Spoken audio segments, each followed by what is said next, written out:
Meretas Undang-Undang Pemilu Serentak kita lanjutkan kembali masih bersama Ikrar Nusa Bakti. Mas Ikrar, ini kalau kita bicara soal urgensi dari kodifikasi ya dari undang-undang yang begitu banyak mengenai pemilu serentak ini. Ada yang mengatakan kalau ini tidak segera dilakukan bisa terjadi vacuum of power gitu.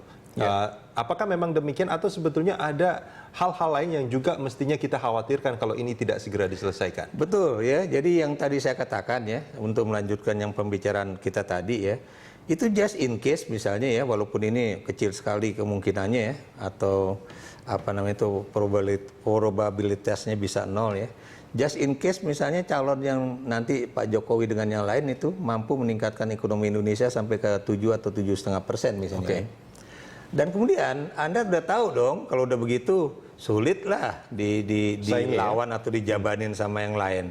Tiba-tiba yang lain pada nggak mau menjadi calon presiden dan wakil presiden, seperti yang sekarang terjadi dengan kasus pilkada. Karena biayanya sudah besar dan kemungkinan kalahnya juga besar. Betul. Gitu. Jadi ini yang merepotkan kita juga kan nanti ya. Kita jangan sampai kemudian akan ada calon tunggal ya, seperti pada masa Orde Baru di mana kemudian tidak pernah ada saingan dari Pak Harto untuk menjadi calon presiden Republik Indonesia ya. Jadi itu yang kita khawatirkan ya. Kemudian juga kita juga tentunya juga harus memperhatikan juga ya, apakah kemudian nanti akan pelaksananya itu tepat waktu ya. Ini juga ada menjadi satu hal yang kita perhitungkan juga ya. Dan kemudian kan nggak mungkin nanti misalnya ya, kemudian presiden ketika belum terpilih lalu kemudian harus diganti oleh triumvirat ya, yaitu Menteri Luar Negeri, Menteri Dalam Negeri, Menteri Pertahanan. Kenapa nggak mungkin? Karena kabinet kan juga udah demisioner, udah habis. Jadi itu yang juga kita perhitungkan ya. Apakah teman-teman DPR itu juga memperhitungkan persoalan ini? Walaupun saya percaya sepercayanya ya, Indonesia emang ini negara yang unik. Kenapa unik? Sangat fleksibel ya. Bukan begitu. Pokoknya orang khawatir seperti apapun, pokoknya nanti bisa berjalan. Cuma ya kayak sekarang pilkada lah ya. Anda tahu ya, kalau kita lihat bagaimana pemantauan gitu berdaerah per daerah ya, itu kan mereka mengatakan siap 90%, siap 95% ya.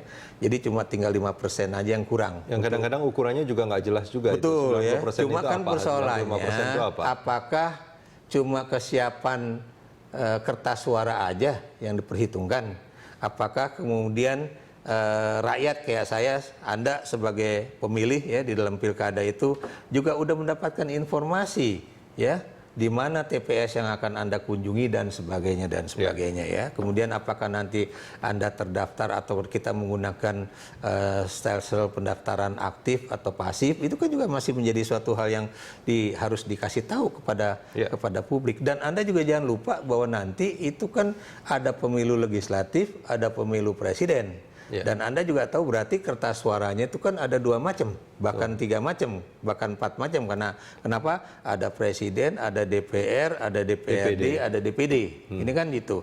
Dan kita juga tahu MK waktu itu memutuskan DPRD itu masuk ke dalam rezim pemilu legislatif. Padahal buat saya harusnya DPRD itu sejalan dengan pilkada. Kenapa demikian? Supaya masa tugas dari DPRD itu bisa klop dengan kepala-kepala daerah gitu kan.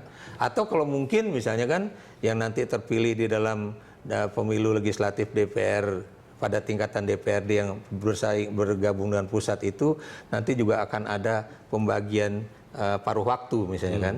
Kenapa demikian? Kayak di Amerika Serikat itu kan Anda tahu ya, Senat maupun Parlemen itu kan dipilih separuh-separuh. Ya. Dan itu periodenya juga berbeda itu mereka. Betul. Kenapa dibikin periode berbeda? Supaya ada kesinambungan, ya.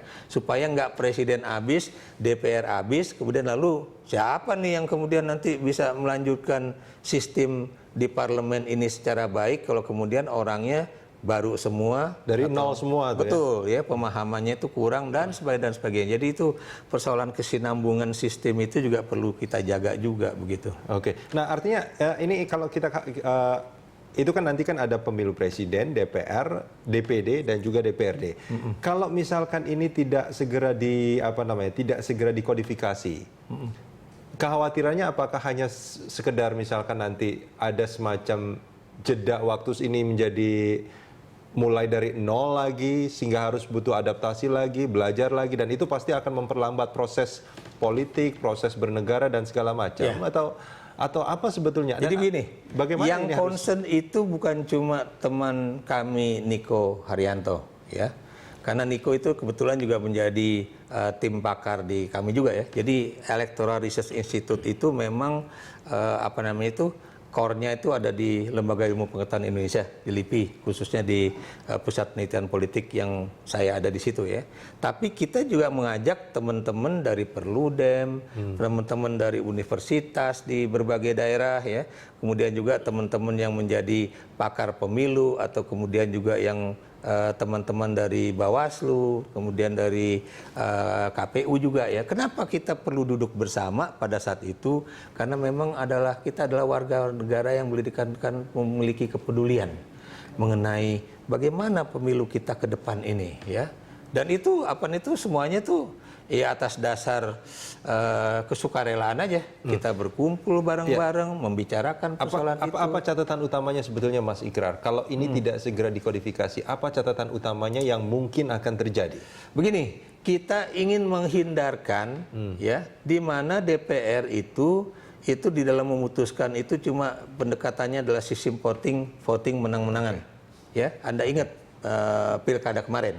Anda ingat Undang-Undang MD3 kemarin, ya, itu kan diputuskan atas dasar menang-menangan, ya, karena koalisi merah putih pada saat itu boleh dikatakan posisinya 60% lebih di DPR, dan kemudian mereka menentukan pasal dan kemudian ayat di dalam Undang-Undang MD3 ataupun Undang-Undang pilkada pada saat itu. Tapi voting itu kan terjadi karena ada kebuntuan kan dalam Justru proses. Itu, Bung. Jadi yang ingin kami katakan itu adalah bagaimana teman-teman itu, bukan saya tidak setuju dengan sistem voting, tapi benar-benar membahas persoalan ini secara matang, secara bernas, ya, secara juga dengan pikiran yang sangat jernih, ya.